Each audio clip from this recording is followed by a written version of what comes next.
Hello, everyone. You are listening to the C Squared podcast with Corey and Curtis. And for those of you who might be wondering, yes, my eye is fine. And I do want to give a quick shout out to Keefe from Ghost Cult Magazine for hosting us today, like he always does. We love you, Keefe.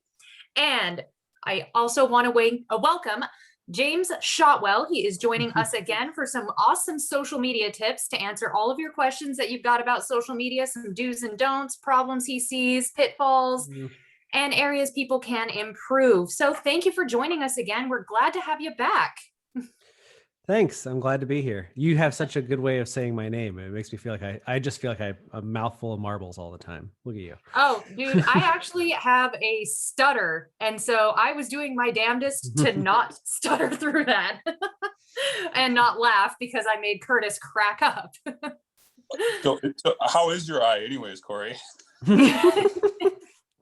Hey, honestly, you should see the Subaru, all right? I mean, I held my own against that car door. That's awesome. But yeah, concealer is my best friend. So getting us back on track for a second, now that we've all established that Corey won in that fight. So today we got James, and we're going to be talking about social media in general. And we had him on last time. We went over a little bit about social media, but I want to go a little bit more in depth today. So very first thing we want to go over is mistakes that you observe personally that bands make in social media. Well, I'll start with one that happened today. It wasn't necessary. It started on social media, and then it became like a snowball that by the time we realized what had happened, it was like too late. We had to just settle. So an artist I work with is making a new album right now, and they made the album independently, right? So they funded it themselves, no label involvement. And early on in the process, they tweeted out like, who should we get on this album, like as a guest feature? And a bunch of cool artists reached out who liked the artist and was like, oh, I'm totally, whatever you need, I'm there for you. So the album has like 6 features on it. None of them are significant. Like none of them are like an entire verse. They're all like harmonies, or maybe they sing one line of the bridge or something. It's all very, very little and purposeful. So we got them all done. The masters are back. Records going off to get printed soon. And the label has agreed to put out the record on vinyl, so they're going to pay all those costs, but the artist is still retaining all the rights to their music, all that jazz. It's all theirs. They're basically licensing the album out to the label to put it on vinyl. So we were in the final conversations for the record, and the new label is like, do you have the clearances for all of your guest features? And the artist is like, yeah, I mean, they all chose to participate in the album, so yeah, we're good. And then they're like, okay, but do you have like everyone that needs to say yes, you have a yes from them? And I was like, yeah. Oh, no.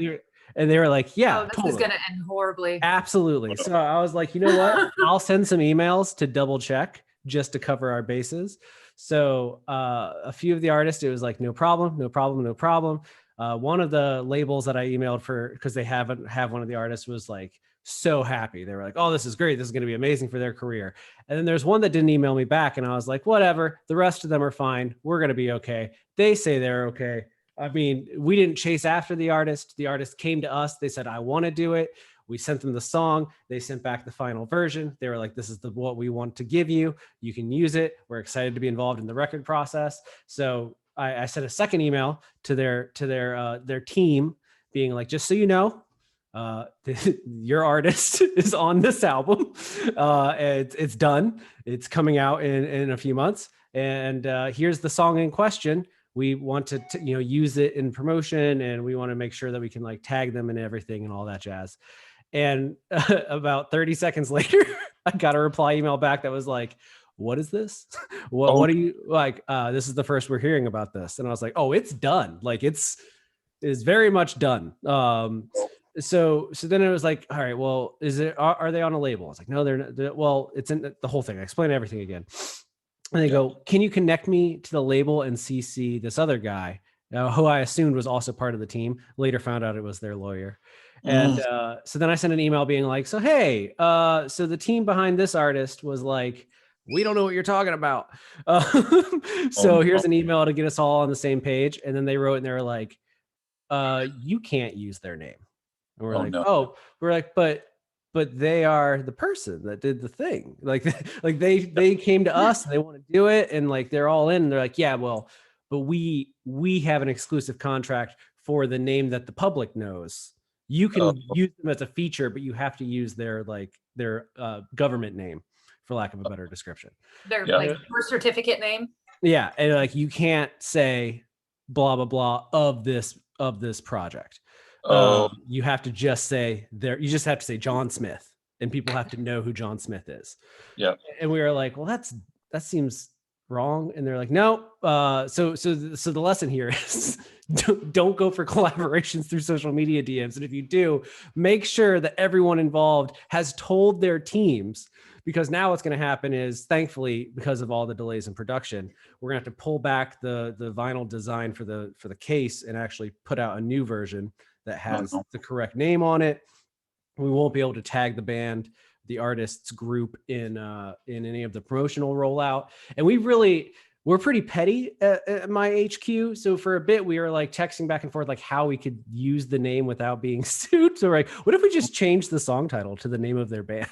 Like if it was just, if we just all of a sudden made it like AC/DC featuring Brian Johnson, just put it together yourself.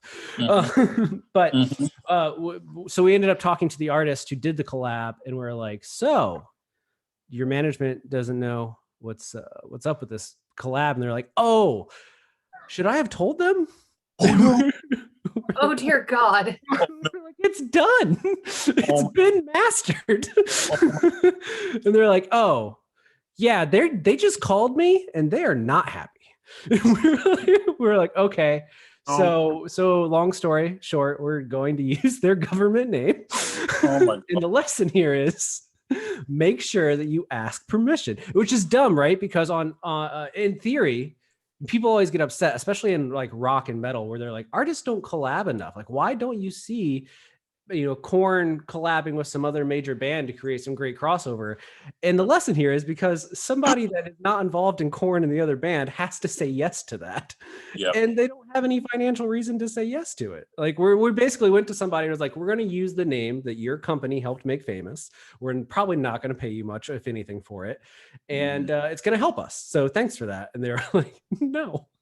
Like it's easy to understand why they said no, but it's also one of those like industry red tape things that people hate to talk about, where it's like artist A wants to do it, artist B wants to do it, they made it, but then the teams all get involved, and you're like, why do you have a problem with it? Like, isn't it their intellectual property?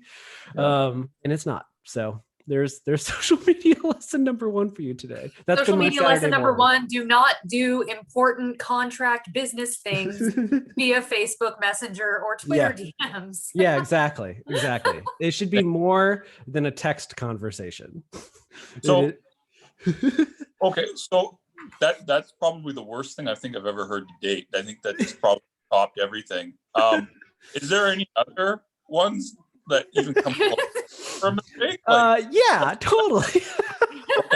Every other mistake is going to look so small compared to this. Well, yeah, I mean, all the other stuff is just, I mean, most social media mistakes are really basic things, right? Like people confuse social media as being a platform strictly for promotion, when in reality it's it's a people platform, it's a conversation platform. So don't always be selling. If you can actually avoid saying the word buy this or stream this, do so as often as possible. You don't have to tell anybody that your music is available everywhere, because we all assume that it is, unless you've strangely decided not to put it on everything, and you can make a campaign around that, Bandcamp exclusive. But there's no reason to be like available now on all platforms. That stuff's dumb. Like, obviously it is. If you're advertising it to me, it's available wherever I would get music. So that's common sense mistakes like that. And then there used to be this really popular trend that I still see artists doing, because people have written articles about it, where they would just spend all their time. Basically, you would find an artist that sounds like you, or that you align yourself with in some way, shape, or form. So if I'm like an emo rock band, I might go to My Chemical Romance's Twitter account, click on their followers, and then I just heavy lifting follow every single person that follows My Chemical Romance's account. And studies show that you will get, 1 to 3% of those people will undoubtedly follow you back just out of habit, right? Someone follows you, you follow them back. That's like the unspoken agreement of social media. Yep.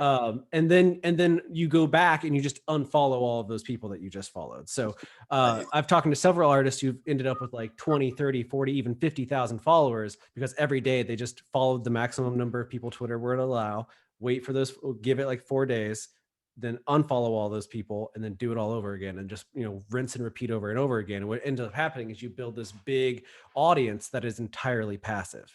It's almost like buying fake followers, except the payment is your time.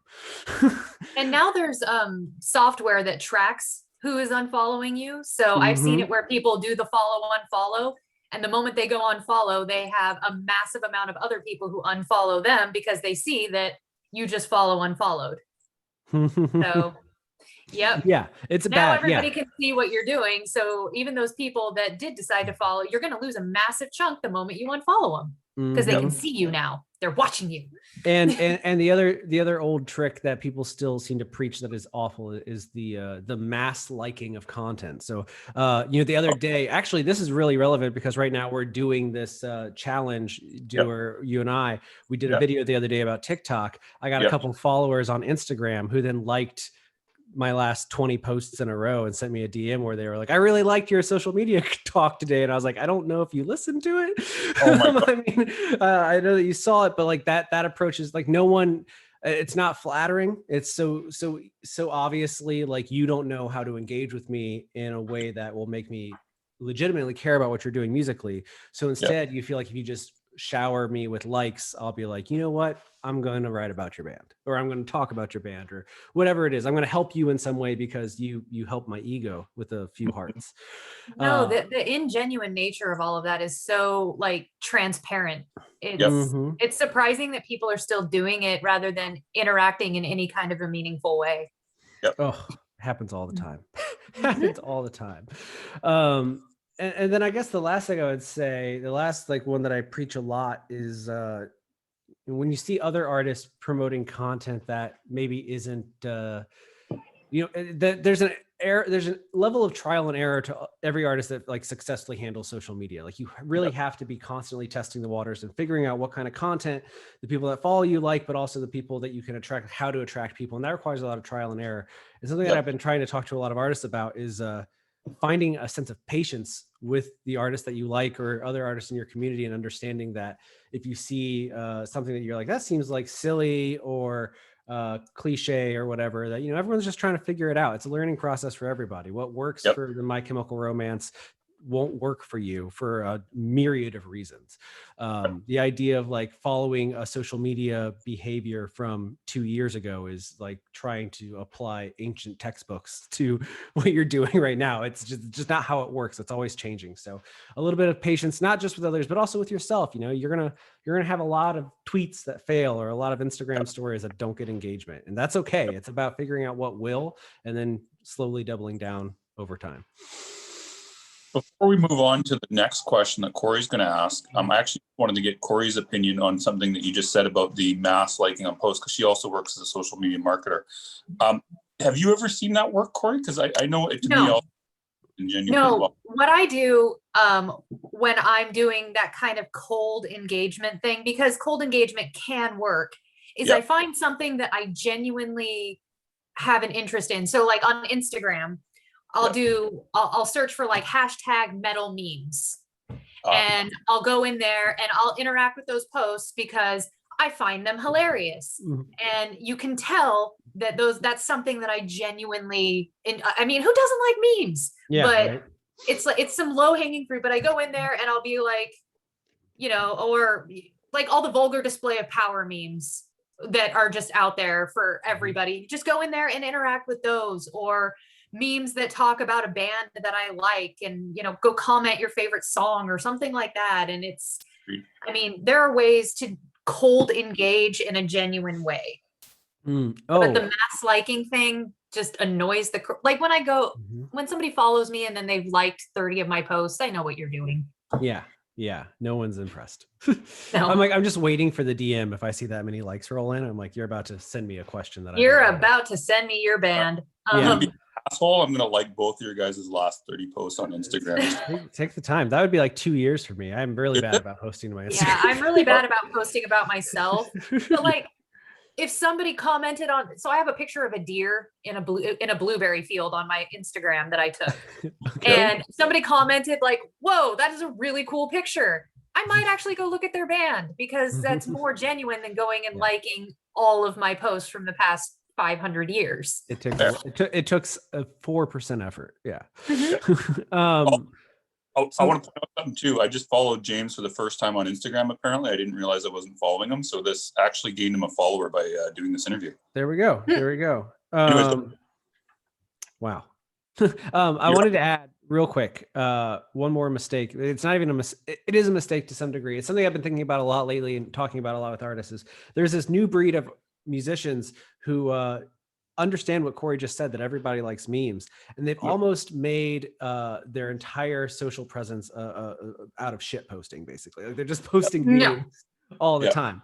And like the problem is that you end up becoming a punchline, right? Like now there's a band that I love, Heart Attack Band. I've written about them a ton of times. They've gotten very, very popular in the alternative scene because they do just a ton of memes and silly, and like everything is so superfluous and silly and surreal.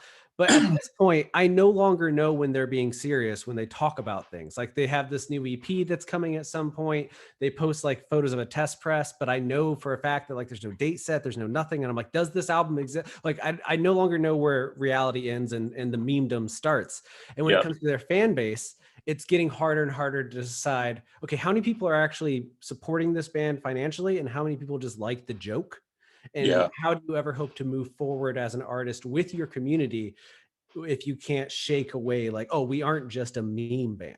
Like it's a really strange marketing technique that can be so successful, but you end up crossing a point of no return where it's like, who are you without the memes? And that's there is a band that I think does the meme like sprinkling really, really well. It's Hexacon is what they're called. I don't know if you're familiar with them. They're kind of a tiny little band, but they do memes every once in a while, and a lot of the times they'll be memeing themselves. And I mean, I've done that with the band that I manage, where like I photoshopped their vinyl into that shot of Christian Bale from American Psycho where he's holding the CD, but I replaced the CD with their vinyl.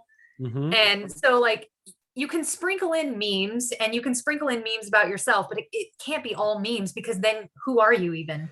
Nobody will know who you are, what you're about, what your music's about. All they'll know is that you do memes. Yeah, you want to do enough that your audience kind of takes the reins themselves, right? Like another band I really follow, Hot Mulligan, they reached this point in creating memes about themselves where their fans did it because they realized that it would get engagement with the band would share it, blah, blah, blah. Once you kind of get that self-generating content machine up and running, you need to pull back and let your fans kind of run it. You're basically showing them how to market yourself. And once they figure it out, you should switch gears and do something else, because that's going to keep running on its own now. It's a spinning plate that you have gotten to maximum velocity. Exactly. Okay. Are we done on cons? I actually have one question. I wanted James's opinion on this. I got asked this question the other day, and I personally think that this is a con, but I want your feedback on it too. When bands don't know social media, there have been people giving advice that if you don't know how to do social media, don't do anything. And I personally think that is the worst thing you can do, is absolutely nothing. But I wanted your opinion on that one. I mean, I think I agree. I always, I'm a big believer in trial and error, and like it's not. I always tell people like you don't have to be on everything, but you have to be somewhere where people who will like you can find you. So I don't care if like I have an artist I'm working with right now who loves Instagram, super engaged on Instagram, has a Twitter, doesn't really use it, has a Facebook, doesn't really use it, is not getting on TikTok, and doesn't have an interest in it. And he's like, I guess I should, because it seems like that's where things are happening. And it was like, yeah, but I always talk about how we have as humans, there's this intangible ability to know when someone's being their authentic self. And if you try to have a social presence on a platform where you don't have any interest in being on that platform, it comes through in your content, whether or not you think it does. Even if it's high quality, there's this like sense of like, you don't really care about this. So I was like, just if Instagram is working, then like, let's make a whole plan around Instagram and we'll build it there. And, generic promotional stuff wherever you've already established a page, just so that we can feed that audience. But like, let's funnel them all towards the Instagram and not worry about the rest. Like sometimes there's a little bit of fun in trying to find where an artist lives online. If you're a new listener, you want to devour everything, but abstaining altogether seems like a very bad decision. Like that seems wrong. I mean, you can focus heavily on building an email list and really limit your time online. I believe that you can take long breaks from social media if you do it well, but you still need to be present somewhere. You have to be a part of the conversation. That was my thought too, but I wanted to make sure I wasn't totally crazy on this because like, that's what I always tell people is the worst thing you can do is nothing. Even if you post something, and we'll just assume that you didn't post something questionable, but you post something that doesn't get all that much engagement, it just kind of falls flat. It's still a learning experience. It's still something valuable. You know what doesn't work. Now go try something new. And how are you going to learn if you don't do anything? Yeah, exactly. Like you got to put it out there. You got to try it. And my thing is like, again, bringing it back to the idea of using memes, like that's a great way to do it. Sometimes I'll just have my artists give me their login and I will build up like a reserve of like random things we can throw out into the ether that will just generate a small amount of engagement just to let people know we're still there. Cause eventually we're going to rely on them to spread the message about something important. So we need to keep giving them some kind of thing. Like I have an artist who just had a decade. So we missed the decade of an EP that they released by like 10 days. I don't even remember how I figured it out. I just was like, oh man, we missed the anniversary. So I texted them and I was like, we missed the anniversary of blah, blah, blah. And they replied to me and they were like, why would I care? And I was like, it doesn't matter if you care. You have fans who discovered you because of that EP. So so it's easy win to go out there and be like, oh, today is the X anniversary of this. What's your favorite song? Are you still listening to it? Here's the Spotify link. Here's a video someone posted from the tour we did when that album came out. Whatever, like we did all of those things in one post and it got a ton of engagement. They're like, I don't even like that record. And I was like, it does not matter. Doesn't matter. Like to someone out there, it is the best thing you've ever made. So just go out there and act like because you're proud of it. So just go out there and, let them celebrate that moment with you. Exactly.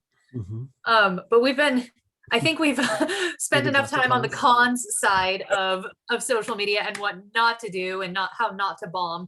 What are some of the best things that you have seen bands doing social media wise? The best strategies, best tactics?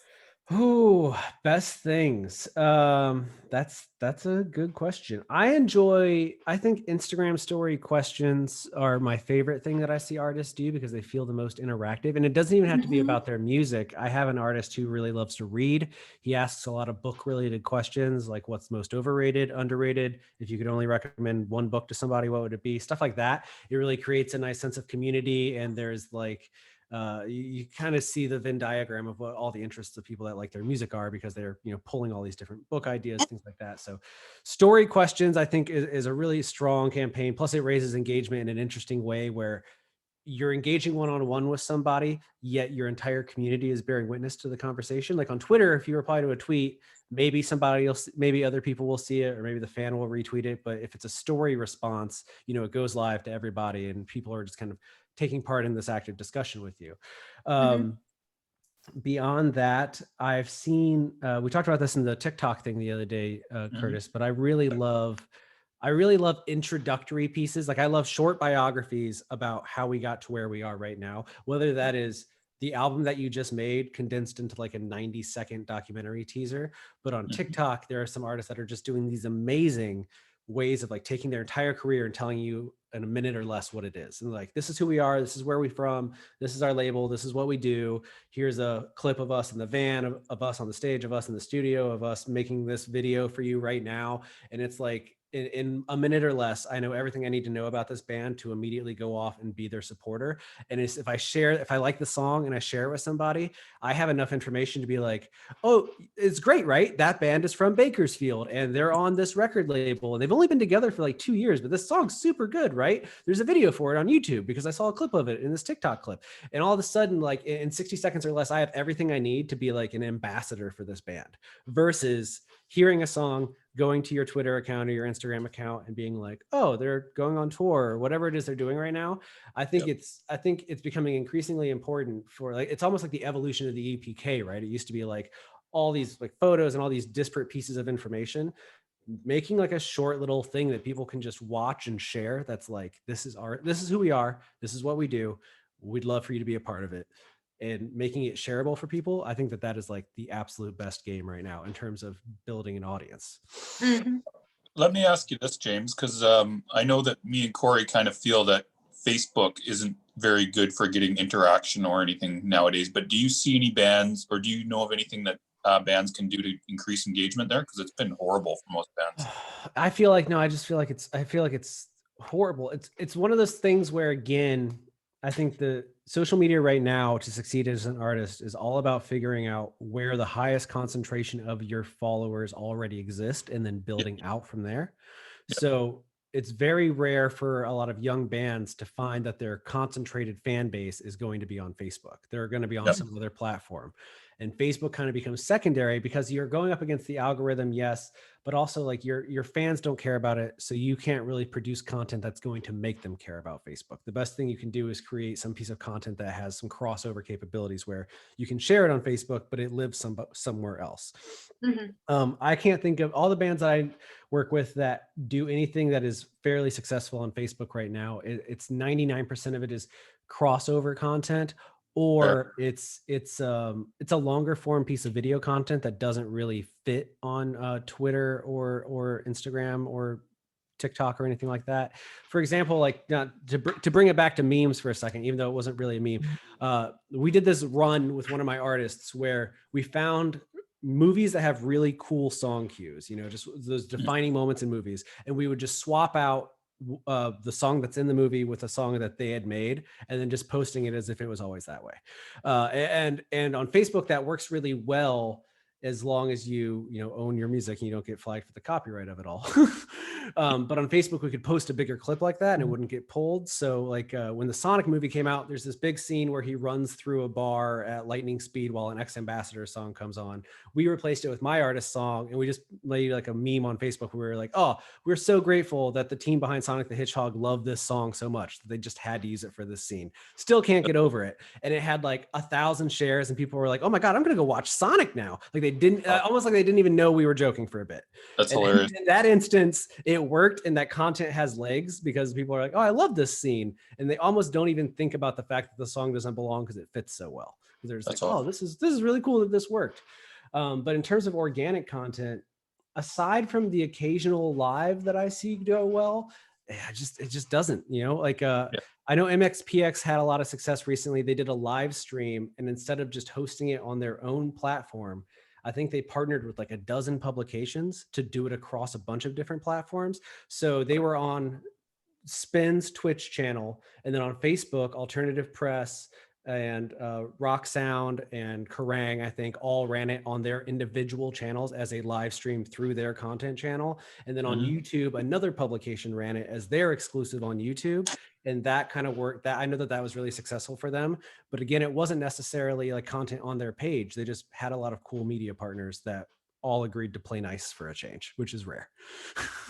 So just before we move away from the pros, do you know of any specific pros that a band has done on, for example, Instagram? Because we haven't really talked about Instagram as a native yet. I've seen some really cool uses of the what do you call them? The moments, right? Like on Instagram, not your story, but when you save a story to be on your profile forever, those are called like moments, the little circles. The little things that are right above your main feed. I've seen some artists use that as a way to do a form of documentary storytelling, to be like, behind the scenes of the album, making the video, here's clips from the video, and kind of like pushing all those clips together to kind of tell a story. So I think that that's really cool. And you can also use that as a way to document fan engagement and stuff. You know, if your fan makes some art or something, you can have one of those moments on your feed that brings together all the fan art or all the fan interactions, and then your fans can they live there forever and they feel like they're a part of your journey more, right? Because they'll be like, oh, go to their page, click on that moment, you'll see my picture, or you'll see the thing that I made for them. That's really good for engagement retention. I like seeing that kind of stuff. I'm over seeing any kind of cool feed layouts. They never look good for a long period of time. Nope. I never want to see somebody give me a grid of their album cover again. Like that's like the 9 picture reveal it. It looks so messy after like a week later, that it just looks gross forever. Oh, I hate those now. They just, There's a few kids on TikTok that are like promoting making your entire layout flow together by like overlapping photos and stuff like that. And it's really cool, but that's a lot of work. And I tend to be in the business of like, if it's going to pull away from your time to be creative or work on your music, then it's probably not worth it right now. Wait until you find some college kid that's like, let me be your marketing intern, and then task them with doing that. Do we have anything else pro we want to ask Corey, or?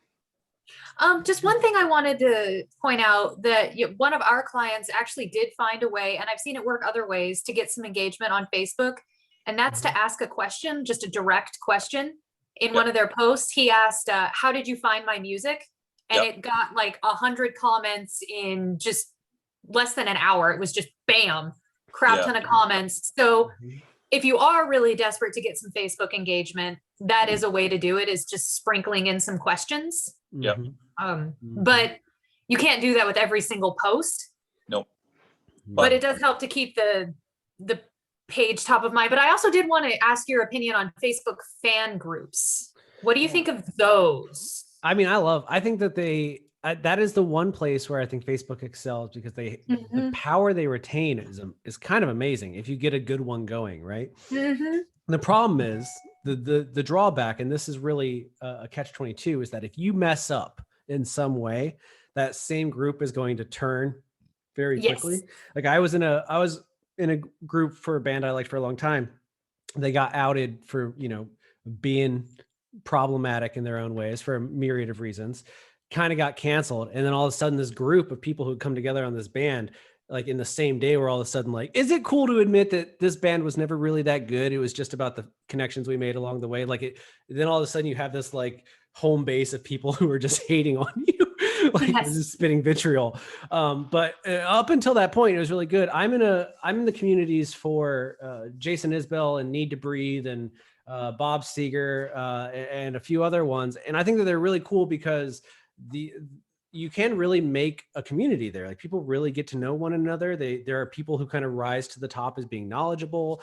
People start to look to others. And when there's tickets, concert pre-sales and stuff, people will talk about it. The excitement in there gets really high. People will share, posters and any images that come out that tease the album or whatever. It all goes there, and people engage with it and interact with it. It really fuels the conversation around it and makes that community of ambassadors tighter knit. I know on the Need to Breathe group recently, I wrote an essay about them for my newsletter. I'd shared it there. It did really good numbers for me. If you're a journalist watching or listening to this, if you write about a band, look for their Facebook group and then post something in there, because you will get way more traffic, because those are the people that want to see that content. That it also helps you right there. And I put this Need to Breathe essay I wrote into their fan group, and then I got a message from the band's publicist who I had emailed it to. He didn't see the email, but he saw it in the fan group because it was getting hundreds of likes, and he was like, "Oh, I now care about this piece of content that you've created." And then the fan group, someone DM'd me and was like, "I've always wanted to have. Why isn't there a Need to Breathe podcast?" And now the two of the members of that group got together and made a podcast, which has like 500, 600 listeners in their first few episodes, each episode, because this community is like, we needed this. You can find something that your community will tell you what it wants, right? So they want new music, they want music videos, they want this, but then there's all this other stuff that maybe you didn't consider, like a podcast. Like, oh, we could do that. Well, the band doesn't even have to, because this community will support its own doing that. And in the case of Jason Isbell, his management does not run his fan group, but they know the girl. Her name is Ashley. They know her really well, And so they rely on her to kind of be a bridge between their camp and the fan base, and she can use that as a way to kind of control the conversation. So a rumor comes out that Jason's new album is going to feature, you know, XYZ artist on it. They can go to her and be like, that's not actually true, could you just downplay that? And she'll like remove the posts or make a post being like, this is not true. Or they have a little bit more of a direct line of communication to the audience who might not be on Twitter or Instagram or something like that. They can speak directly to their fans in a controlled environment, you know, almost in real time.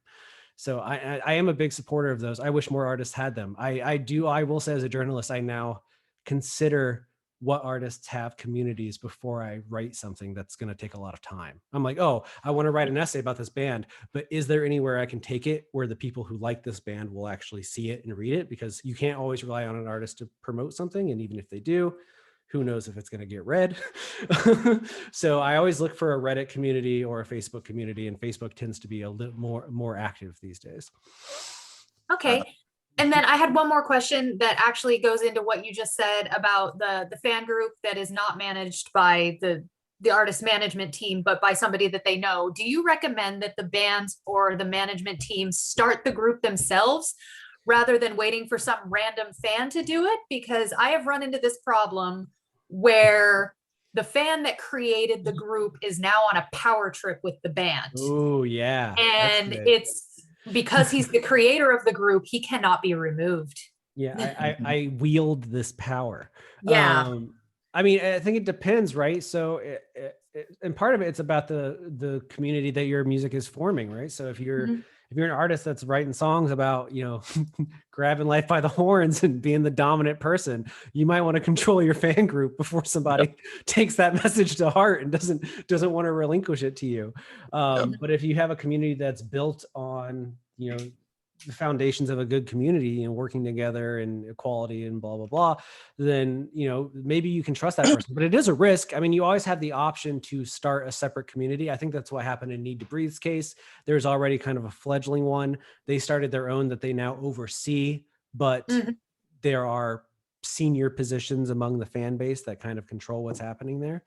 But, you know, I think that if there is a fan community, it's to your benefit to try to work with them, because that's only going to strengthen how much they want to support your band. Same thing goes for Instagram fan accounts, right? Like sometimes Need to Breathe, another great example, they have a really cool fan community on Instagram because somebody runs one that's named after their official fan club. And rather than make a competing one or try to take it from them, the band will just share content that they post and like kind of cross promote that way.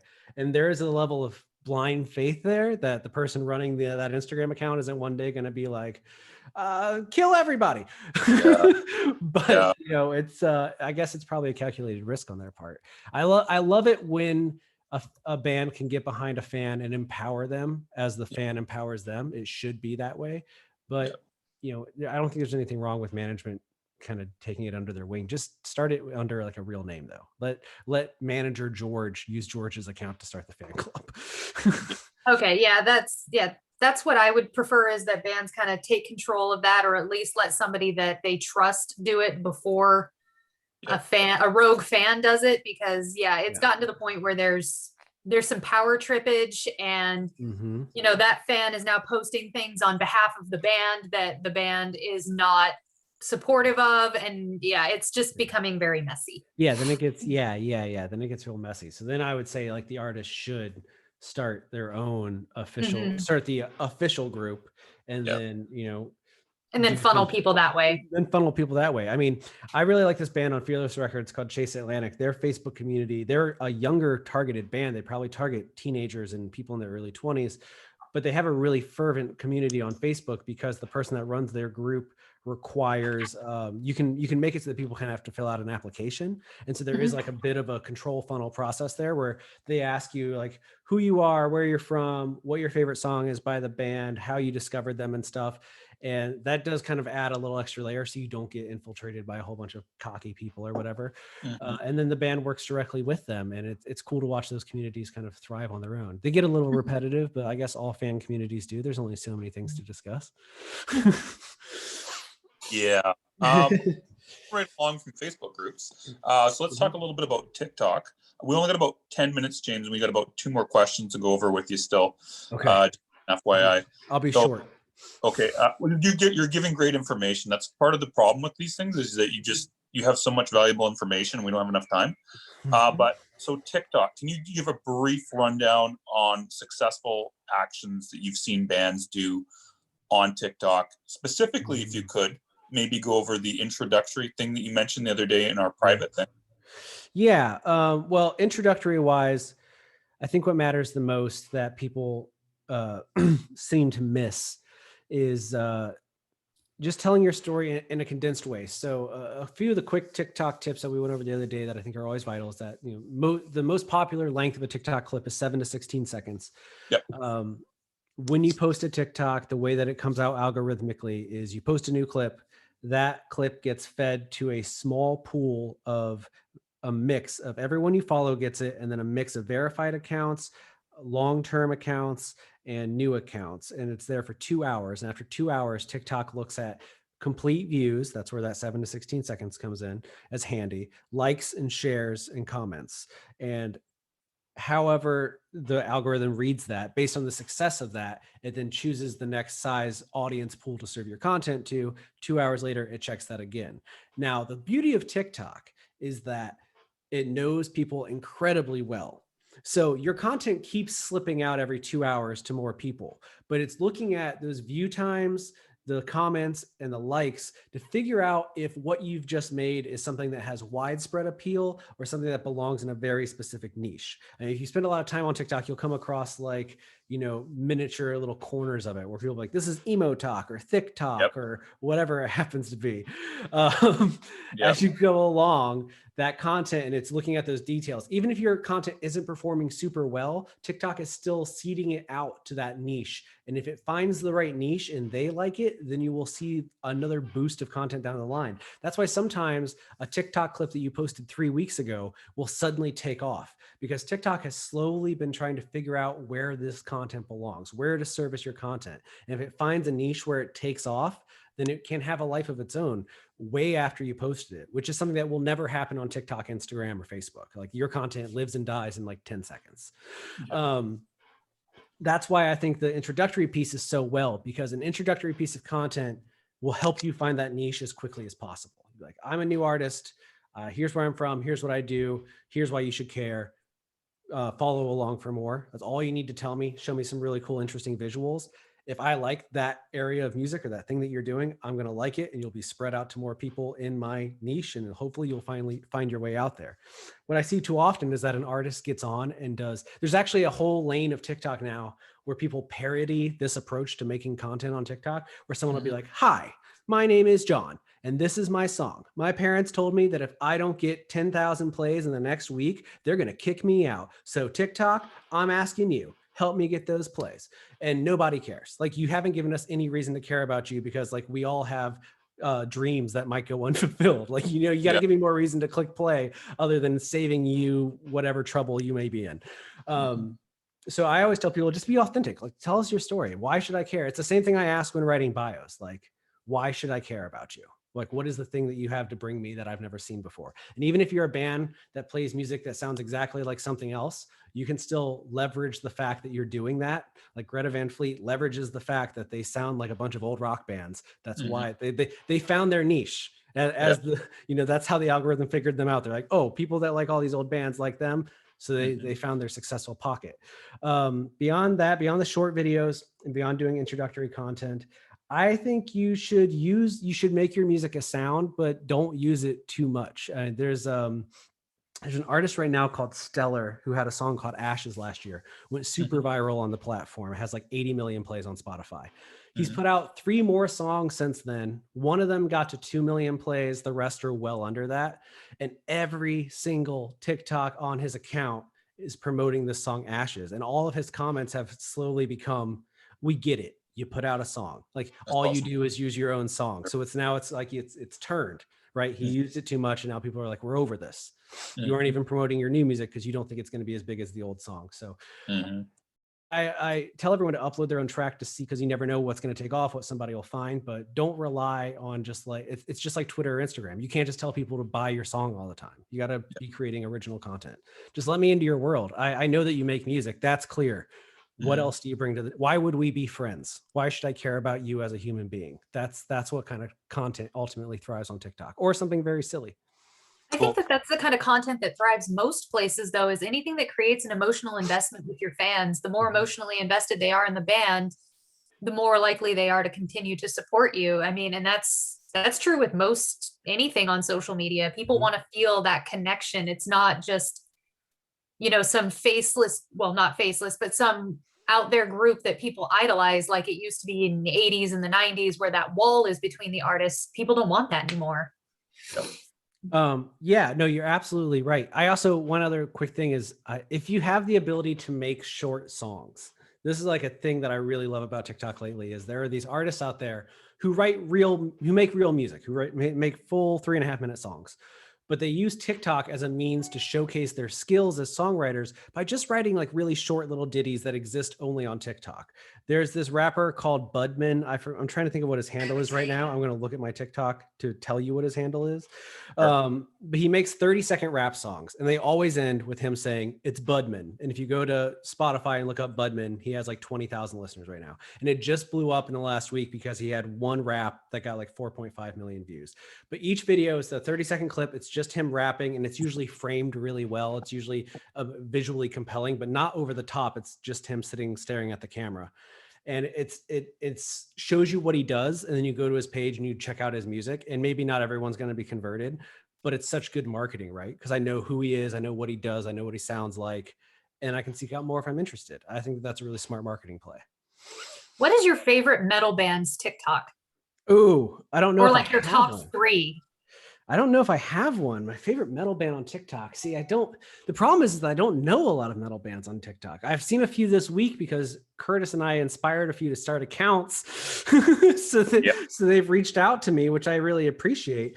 But the truth is I'm trying to think of the guy's name. There are these 2 guys on TikTok I keep seeing who have a band, and they made a video series where they do like cheesy pickup lines as breakdown call outs. So it's like they're just in their home studio. That's hilarious. Yeah, so it's in their home studio, and you hear like the dun dun dun dun dun dun, and then the break comes, and they're just like, "Are you whatever because this?" And then the smash hits, and they just take turns saying cheesy pickup lines together, and it kind of takes off. And then people cut that big clip into smaller audio and use it in their own videos. It's like a really cool promotional idea. So I like that. There's a couple of drummers I follow who just play over random stuff. Like sometimes it'll be a song, or sometimes they'll play along to something that isn't even musical, just to like kind of accompany it. I think that's really engaging. I always look at who their band is, because I'm like, who has this kind of time on their hands? And then recently, I'm trying to think if I have another metal example. I don't. I wish I did. There's a lot of room for it, I think. Yeah, that's the thing, is that there's not a lot of metal bands getting involved with TikTok, and it's the same strategies that work for like pop and rap won't necessarily work for like death metal. So, well, I saw somebody. I've seen a creator recently who was trying to teach people how to scream like a hardcore artist or a metal artist.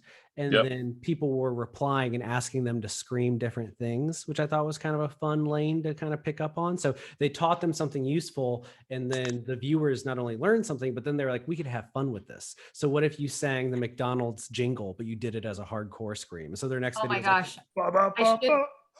I should have the vocalist for the band that I manage start doing death metal growls of like Taylor Swift or something. Yeah, there you go. See, that's the thing. I think that's the content people like. And you could do this short song idea that I just said and apply it to this. So maybe you don't come up with an original song as a metal artist, but you find some instrumental tracks and you just do the metal, like you just do very tiny metal covers. Because if one of the oldest trick in the book for metal bands to get widespread attention is to do a cover of a popular song that exists in pop music or hip hop. So like just find those beats on YouTube and upload that clip of you doing the hardcore remix of some song, or the breakdown from Olivia Rodrigo's Driver's License, the big bridge at the end of the song. I've seen a few punk artists do their version of that, and some of them ended up on Spotify with it, but that kind of stuff always does really well. So if you have talent as a guitar player or a screamer or bass player, any position you have in a metal band, leverage the songs that are popular. The Astronaut in the Ocean song that's blowing up right now came from TikTok, a rap song from Australia. and it has this sick bass line at the beginning of it. I would love to see a metal artist turn that into like a black metal version of that or something like that, you know, like take a song, play it the way that it is, and then play it how you would play it. You know, like this is the melody to this song. Now here's what happens when I use my tone, my pedals to do this, and it's blah, blah, blah, blah, blah. Yeah, that would be fantastic. So there's a good way for metal bands to get started with TikTok, is just find the popular stuff and metalify it. Yeah, Because honestly, metalify. I eat up metal covers of non-metal songs. I love them so much. Like the oh god, I'm not even gonna try to say his last name, but Leo from Frog Leap Studios, where that's pretty much all he does. He did a cover of WAP, and it's freaking hilarious. If you have not seen the video, there's a puppet of a cat involved. It's like the cat taking a shower because it's a, you know, wet. Anyway, So there's a guy on TikTok that just records who will record your voicemail for you in a metalcore voice. Who'll just like somebody else and be like, "Can you do my voicemail?" And he'll be like, "You reached Victoria's phone," and we'll just like go with it for a while. I mean, looking at TikTok right now, the metalcore hashtag has 200 and almost 250 million views. So there is an audience for metalcore content on TikTok. And so if you're an artist out there, take advantage of that. There's clearly a whole community of people who like that kind of content. So, oh yeah, definitely. Well, we were actually thinking, I brought it up the other day, that we were going to start our own little TikTok thing and put clients and stuff up on there and just kind of test it to see how it goes. So these are some good ideas. Corey, do you have anything more on TikTok before we move on to Twitter? No, we should probably move on to Twitter because we only have like 7 minutes left. Yeah, so this is going to be tight, James. Okay. So let's talk about Twitter for a brief moment. Can you kind of go over some tips and tricks for bands on Twitter? Questions, again, always be asking questions, not too often. Give people, ask for recommendations for things is a more specific question. You know, what should I watch tonight? Do you prefer HBO Max or Netflix? Ask basic things like that just to get a conversation started. I always tell people to reply to every tweet if you possibly can. One of my artists only replies to tweets with GIFs, which I think it's just like a thing that they do. And so every week they'll pick a different like type of GIF. Like one week it was the comedian Pete Holmes. So every tweet that we got was a reaction GIF from Pete Holmes or something like that, just to be weird, just to something that people notice if they follow over time. They're like, why do they always do this? Use countdowns of stuff. If you're going to post video content, make it native to Twitter. You can find the video size, make sure you're using the right frame size. I always tell people to use Canva for stuff. Canva has a lot of really cool pre-made layouts that you can make fun content with, and they're already made for Twitter. You can just type in, Twitter post, and it will give you 1,000 ideas for what to do with that. Don't like, I often sometimes will just look up things that the band writes songs about. Like one of my artists has a song about Ram Dass, the mindfulness leader. And so we've started looking for people who are tweeting about Ram Dass in a way that might make them interested in the music, and following them or engaging with them in hopes that when we get to the song, they'll slowly put the pieces together. But we made a list of everything that the artist talks about and is like a theme of his music and a theme of how we present ourselves and the themes of our branding. And we've started to look for people on these platforms that talk about these things or like these things, and engaging with them to start building up that awareness, hopefully building followers. And then when we're ready to drop this new album, they'll be like, oh, this is why they followed me all along. Like, oh, here's something that's catering to my interests. Yeah. Okay. So now one thing I kind of feel about Twitter, I kind of want to know how you feel about this, is I think that when a band is starting out, instead of trying to get original content, they should just be searching for people that are interested in their genre and just engaging with them. Because I've found bands can make sales just by not even pushing their stuff, but by just engaging in conversations. Do you find that too, or what? Absolutely. And sometimes if you're a band that, if you're one of those bands that other bands know really well, it can really benefit you sometimes just to be engaging in conversations with other artists. One of my bands was away for a few years and came back. And when they started tweeting about stuff, they would interact with artists that they used to tour with or artists that they felt were in a similar vein. And what ended up happening is some of these artists that are very successful would tweet and be like, oh my God, I didn't realize you were back. Or like, everyone, you should follow this band. They took us out on tour and we were a baby band. So cool to see them back. And now their fans become our fans because they get that cosign.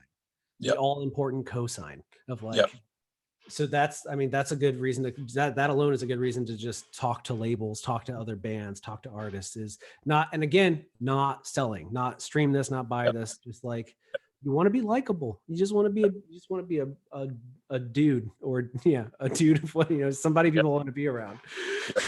But key to all this, the one thing that a lot of bands will miss, especially when they tweet from their personal profiles, they don't put a link to their stuff in bio. And I think that's kind of a key point, because a lot of times if you interact with someone on Twitter, they're going to go check out your profile. And if you have a link to your band, they'll just click right through it. And I think that's also a key point as well.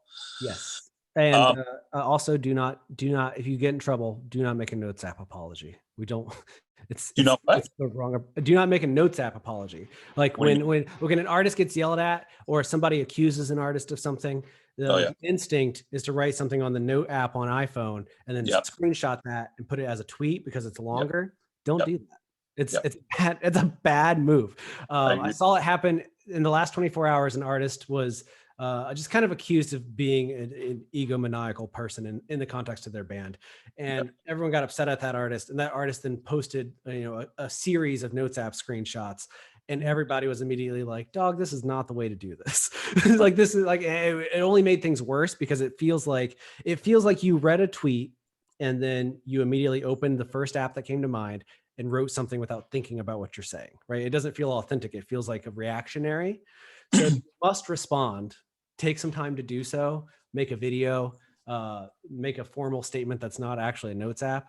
But all the artists out there, there's the band Heart Attack Man from earlier in our conversation has a song on Spotify right now called Notes App Apology that's making fun of this. And I think they've kind of put the nail in the coffin on the topic. But yes, avoid Notes apps. The other thing, just also avoid tweeting anything potentially controversial, I think is probably a key point that everybody keep in mind as well. People like to know that you have a stance on things, but something that me and my artists always talk about is, unless we are 100% firm in what we think about this thing, let's not talk about it. So like if you're trying to tell me Godzilla versus Kong, which one's going to win, that's fine. But if it's like a geopolitical and we're dum-dums, let's not try to chime in on it until we know what we're talking about. That type of band. Yeah, I agree 100%. I think that's pretty much all the time we got. Corey, do you got any before we let James go? No, I think this has been a lot of information for people to digest, and we'll definitely have to have you back, because there is so much going on in that brain of yours. Thanks.